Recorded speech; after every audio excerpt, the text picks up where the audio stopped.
Welcome to the Curator's Choice. My name is Ann Shafer. I'm your host and resident curator.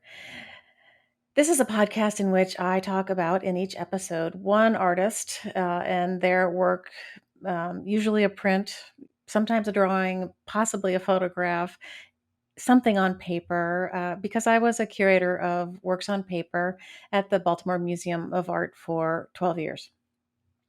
I'm no longer there. I'm independent now, and it's kind of nice. I've been freed up to do stuff like this. So, um, I'm going to take you on a journey about this one artist, William Dutterer, and my thinking about him and how his work has come back around to me after acquiring three drawings for the Baltimore Museum of Art in 2014, 15, somewhere in there.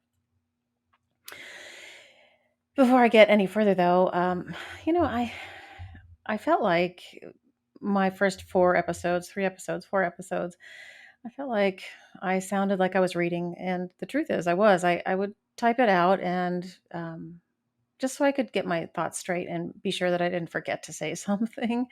And I think it turned out to be boring. So I'm going to wing it this time. I think I'm better off the cuff, as they say. So before we get started, I always like to establish where I'm coming from so that you know that I'm who I am. I identify as a cis het white woman and I use the she, her pronouns. I record this in Baltimore, Maryland, which is the land of the Piscataway Conoy people.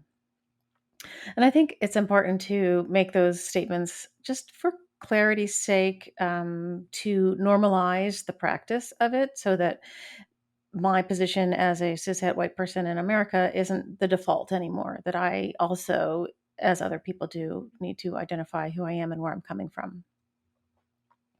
Okay, let's take a quick break and we'll come back and talk about William Dutterer.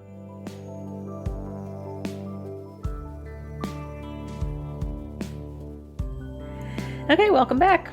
So, how do you discover an artist who is not only no longer living, but also wanted nothing to do with the art market? So, oftentimes, artists' work gets left with the spouse or the family of the survivors um, in an estate, an artist's estate. And oftentimes, those people don't know what to do with them. And oftentimes, it's a lot of stuff. Thousands, it can be thousands and thousands of things, paintings, sculpture, you name it. And so, how does that estate, the spouse or the children, grandchildren, like, how do they get the name of the artist out there? How do they revive interest in the work? How do they place things in institutions or get notice from collectors?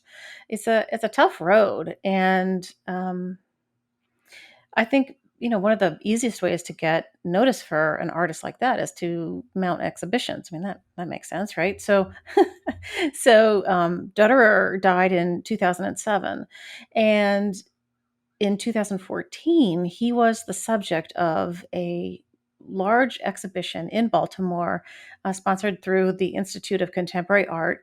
That was the thesis project of a Maryland Institute curatorial practice master's student named Caitlin Tucker Melvin.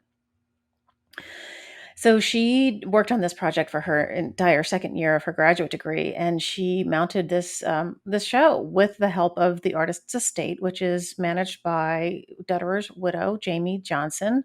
They had no children, so it's just her. And Caitlin was super lucky because at that point, the Dutterer estate was all housed in a storage unit here in Baltimore, so access was pretty easy. And Jamie, of course, was eager to have people see Bill's work and kind of revisit it, relearn about it. So Caitlin mounted the show. It was downtown somewhere, and I forget the name of the building. It's kind of a funny place, mostly brick walls, so it wasn't a conventional gallery space, but it didn't really matter because Bill's works are so strong. They popped right off the wall. We in the curatorial office of prints, drawings, and photographs, along with the contemporary curators and, gosh, I think the European painting and sculpture people even, We all took a field trip down to see this exhibition at the behest of the then director of the Baltimore Museum, Doreen Bolger. And she came with us, in fact, she and also the chief curator, Jay Fisher. When you go on trips like that, it's hard to know what the mandate is from the upper management. Like, they might say to you, "Well, I really like this work," but it's hard to know if that means, "Hey, curator, why don't you take a look at acquiring something?" Or, "I just want you to see this." So it was unclear, but it didn't matter because when we saw the work, I knew that acquiring something by Dutterer would be beneficial for the collection. It wasn't really. It was kind of a no brainer. The survey, as I said, in the exhibition covered a lot of work from the early minimalist paintings that he did early on, which, minimalism is when an artist takes a good hard look at form, at the rectangle of the canvas, and plays with shape and how form might balance across the canvas. Like, you can think of Ellsworth Kelly as a very classic minimalist painter, and he's got arcing, orange forms that just touch the edge of the canvas, so that you kind of get this tension of, is the orange form sort of holding the canvas out? Is it being squished in? Like, there's this kind of play on what's possible in terms of color, shape, form, tension. So Dutterer did a lot of that when he was first out of school. Um, there was also on the wall works from his subsequent series. One in particular that I really like is the Joe Diver series. And Joe Diver is a character that explores underwater scenarios in a sort of old school um, diver's helmet, those old kind of science fiction sea monster kind of movies with the old school diver helmet. That's the character in these pictures. And sometimes he has a flashlight with him underwater, and he's trying to see what he can see through the murk of the dark undersea. And they're all about getting beneath, very sort of literally getting beneath the surface of things. And then there were examples from his I would say latest one, but the works that he was working on before he died, which are these heads, and they're very um, they're very sort of reductive and universal. They don't, you can't tell race or gender. Um, they don't even have hair. They're just sort of head forms, which are, of course, the way that anybody who looks at them can identify with them, because you recognize them as a form of a head, but you can't tell anything specific about them. So they're much more generalized than which works. Um, and there's he renders them fairly simply, and then they are sometimes gagged, and sometimes the whole head is bound, so they're a mummy. Sometimes they just have a kerchief over their eyes so that they can't see, and sometimes they have none of that, and they're shown with sort of mouths open and profile, kind of either yelling, screaming, singing. It's unclear, and they're they're very powerful. Like, how do you express emotion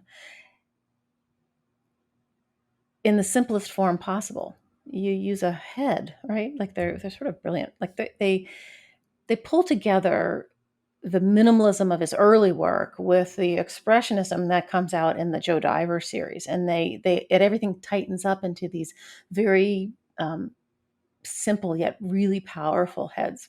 Anyway, I'm getting ahead of myself. So we went down to see this show with Doreen Bolger, the director of the museum, and the chief curator, Jay Fisher. And after looking at the work, of course, I read the catalog that Caitlin and some colleagues wrote. They each contributed essays to it and learned more about him. So let me tell you about Bill before I get too far. He was born in Hagerstown, Maryland, which is, well, it's not way Western Maryland, but from Baltimore, it's about an hour and a half straight west over several mountain ridges. So it is rural. He also had family in West Virginia, which is where he ended up spending a lot of summers, and always felt a kinship with that side of the family. West Virginia felt like home for him. In addition, it's interesting to note because railroads appear in another body of work that's just comes before the Joe Diver series, that his father worked for the railroad, and in Hagerstown there's several railroad lines that come together. So there's a huge rail yard there, and you can't get away with the town sort of, everybody works for the railroad basically. When he was in high school, he assumed that he was going to go into the army because that's what men in his family did, as is true with many. And one of his professors, well, teachers in high school, said to him, "Are you you out of your mind? You will drive them nuts; they will drive you nuts." And the teacher, whose name I don't know, I'm sorry to say, really insisted that that was a bad move for him, and knew about Bill's artistic bent, that he was, interested in drawing and all sorts of stuff, that he should go to art school. And the closest art school, of course, is the Maryland Institute College of Art here in Baltimore. So Dutterer came and went to MICA, as it's called, for undergraduate, majoring in painting, and also accomplished a master's in fine arts at the Hofburger School of Painting, which was then run by Grace Hardigan, an important American abstract expressionist painter. So following his graduation with his MFA, he took a job teaching down in Washington, D.C. at the Corcoran School of Art, which is no longer existing, which is it's sort of part of AU, I think, American University. No, GW. Strike that, George Washington University. But the school and the Corcoran Museum were in the same beautiful Beaux-Arts building right across from the old executive office building, downtown Washington, D.C. And it's, a gorgeous building. And Dutterer taught there for 20 years. So over 20 years, you can imagine how many students he taught and mentored and inspired.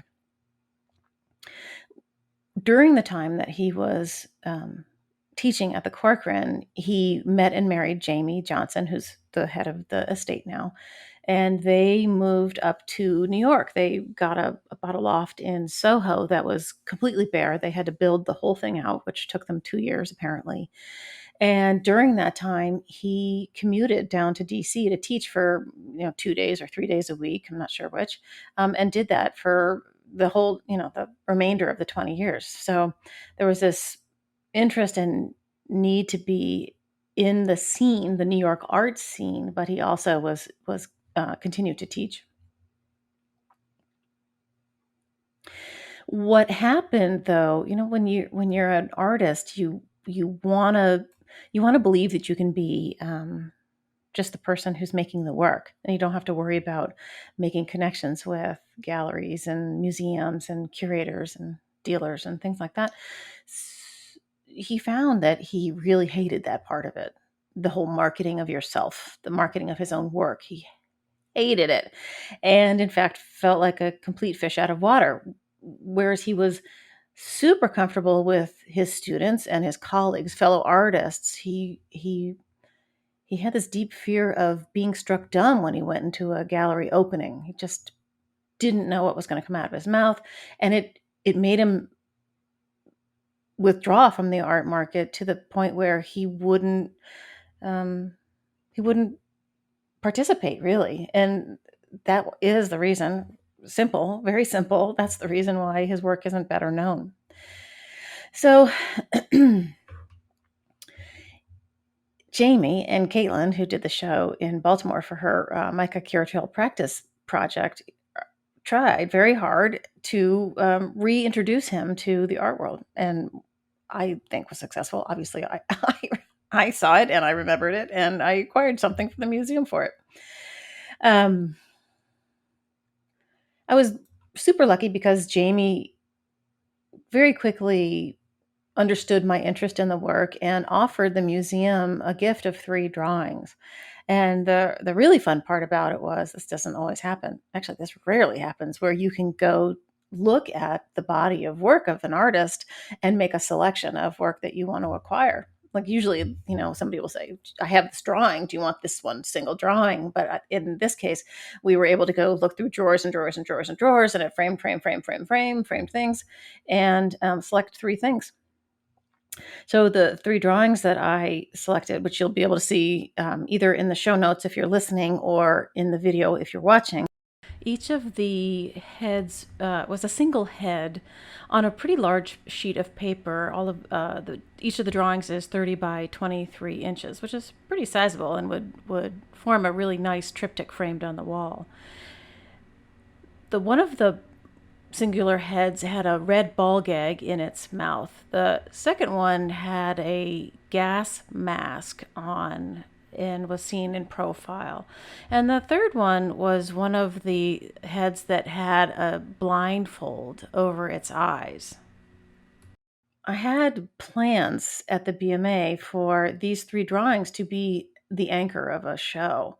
And it would it was going to be a show about artists using their powers of draftsmanship or whatever in use for protest, for calling out the government on their participation in this useless war in Afghanistan, which the U.S. has just now gotten out of after 20 years.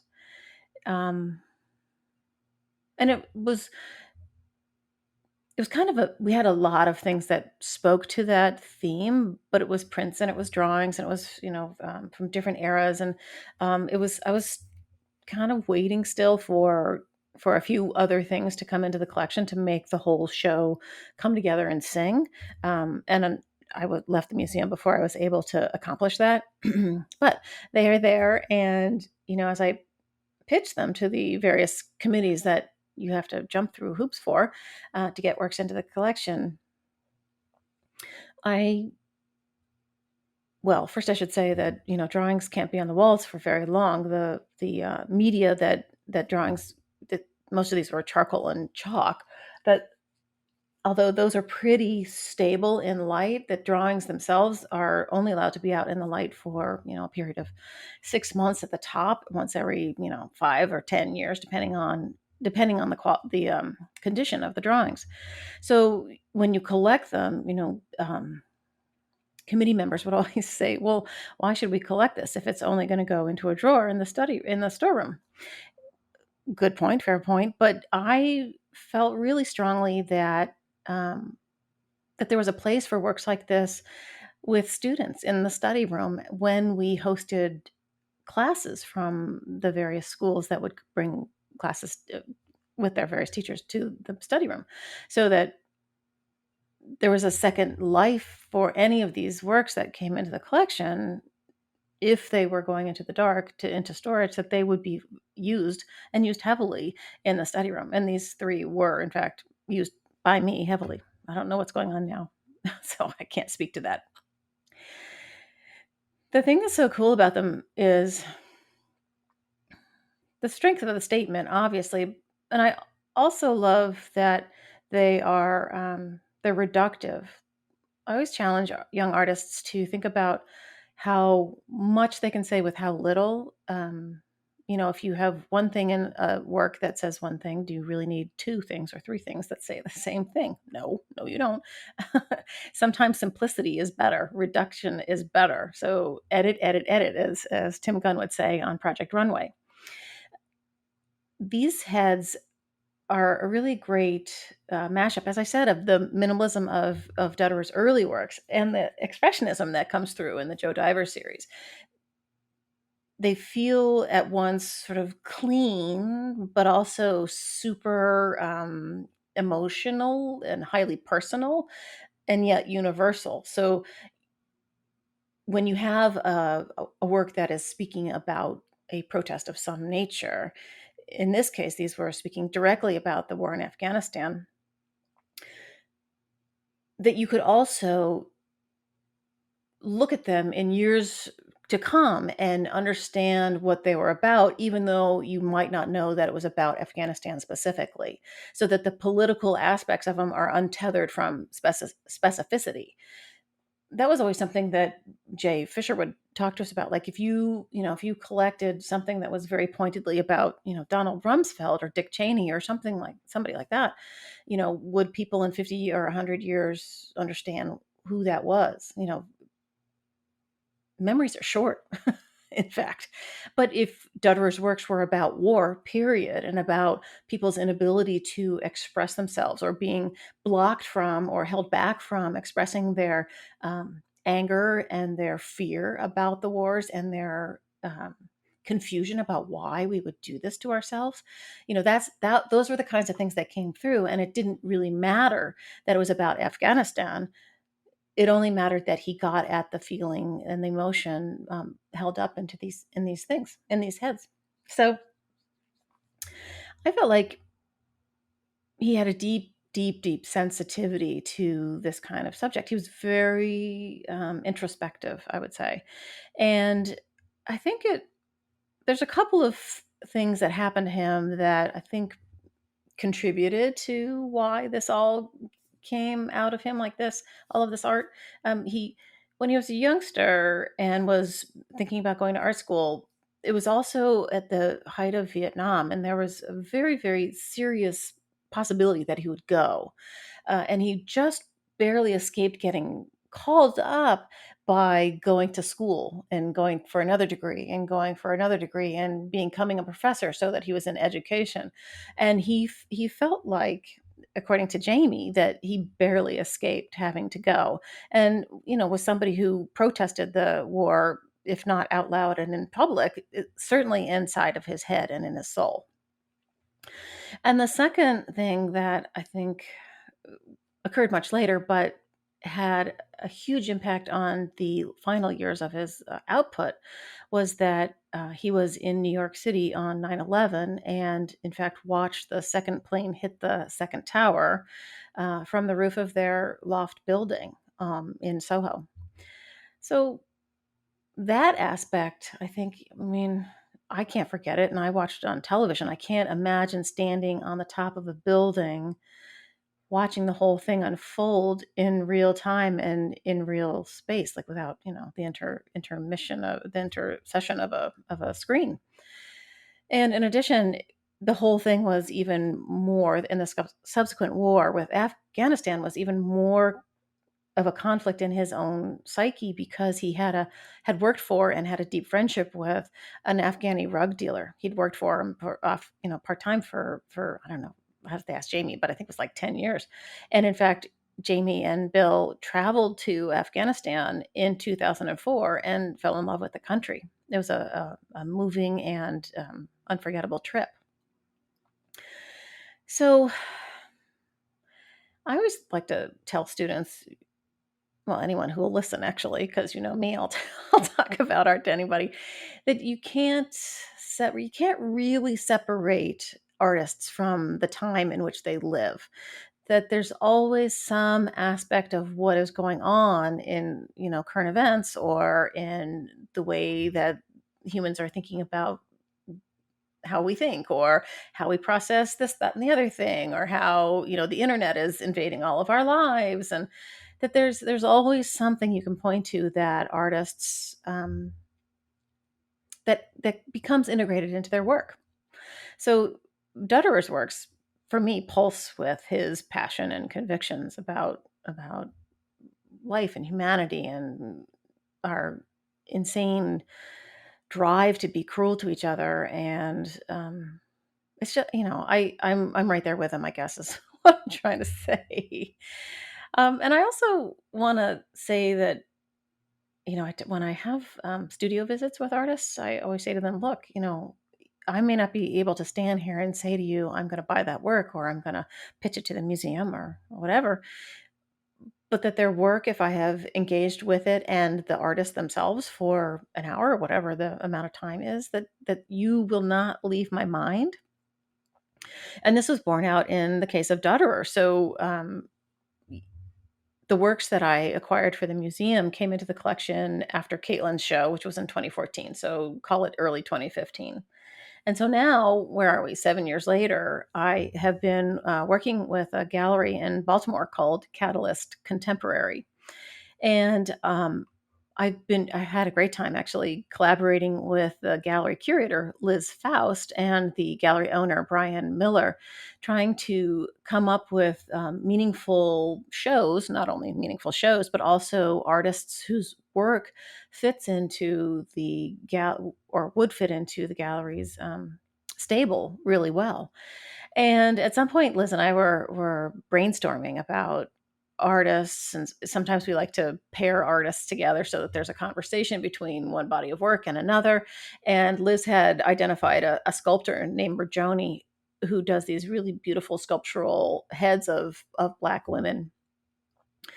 And we were trying to think of something that could be, two-dimensional on the wall, because when you have sculpture in the middle of the gallery and nothing on the wall, I mean, it's not bad, but there is room for things to go on the wall. And all of a sudden I said, oh my gosh, Liz, what about, remember the heads, remember those heads, the show Caitlin did, Bill Dutterer.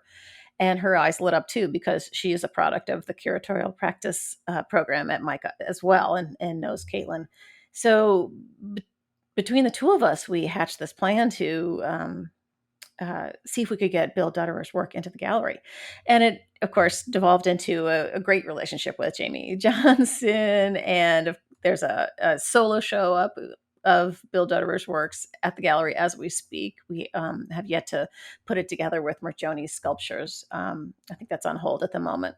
And the show looks amazing. That it's only the paintings of heads and also drawings of heads and axes from the sort of just pre 9/11 to post 9/11 period till he died again in 2007.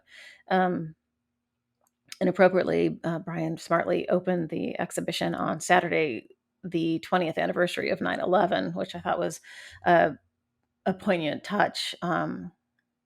Yeah. And I have to say, the paintings look amazing on the wall, and the drawings, of course, I'm a drawings person, as you know. I think the drawings look fantastic. They're all together in the back room. So the show is only up until October 9th. So there's not much time to get to see it if you're in Baltimore, but give me or Liz or Brian a call. We'll be happy to open up the shop for you if you have time to come see it. Yeah. So I guess what's the moral of the story? I think the moral of the story for me was really to share that whole point about how when you are in this business and you're voraciously consuming contemporary art, that there are artists who you come across that strike a chord and you never forget them. And I mean, you may not remember what year it was you saw the show or what the name of the show was, but the visual imagery never left me of those heads with the gags and the binding and I felt like he hit it on the head. And they're super powerful. Yeah. And that's the other thing. Like art can really, I mean, I haven't broken down and cried in front of them, but just sitting here talking about them and thinking about what he was trying to say and how well he said it, how eloquently, it's emotional. Like they're powerful. And I think that's art's magic. It can make you feel things you never anticipated you would feel standing in front of a two-dimensional work of art in a frame on a wall in a gallery in Baltimore, Maryland. Um, I'm continually amazed by the power of art. And I guess that's probably why I seem to skew towards art that has social justice content to it. Like, puppies and kittens are nice, but give me a work where the artist is trying to make a point or shout out loud something about something that she feels is wrong with society. Those are the works that I really respond to. So if you're going to pitch me works, keep that in mind. I'm just kidding. All right. So I hope this is a better representation of what I intended to do with the podcast all along, which was to really bring you inside my brain and how it works and how I think about the works that I propose or put on the wall at a museum or however I'm promoting them, even publishing them in my blog or in this video. Um, I love what I do. I feel like there's so much to learn and so much to share, and that that artists, I know I say this all the time, but artists they have a unique opportunity to say things in a way that can at once draw you in, but also say something really loudly. So this whole kind of idea of Dutterer's heads, that they're almost cartoonish. They're simple forms, they're graphic in their presentation, and you're drawn in by the sort of quirkiness and not cuteness, but like visually they work very well. And then all of a sudden you start understanding what's really going on in them. And I love that sort of pull you in and then make you go, oh my God. That's what I think art is so good at. And I always just want to share that with people. I'm the evangelist. I'm yelling from the rooftop. Come look at art with me. Anyway, that's what I've got today. Thanks for joining me. It's been fun. It's been an experiment. I hope it works.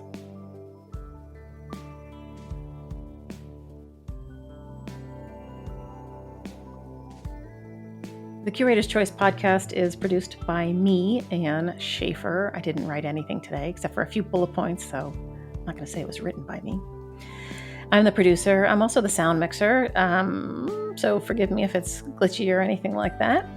I'd also like to send a shout out to Catalyst Contemporary, Brian Miller, Julie Funderburk, and Liz Faust for working with me on some fun, cool projects. More to come on some future stuff.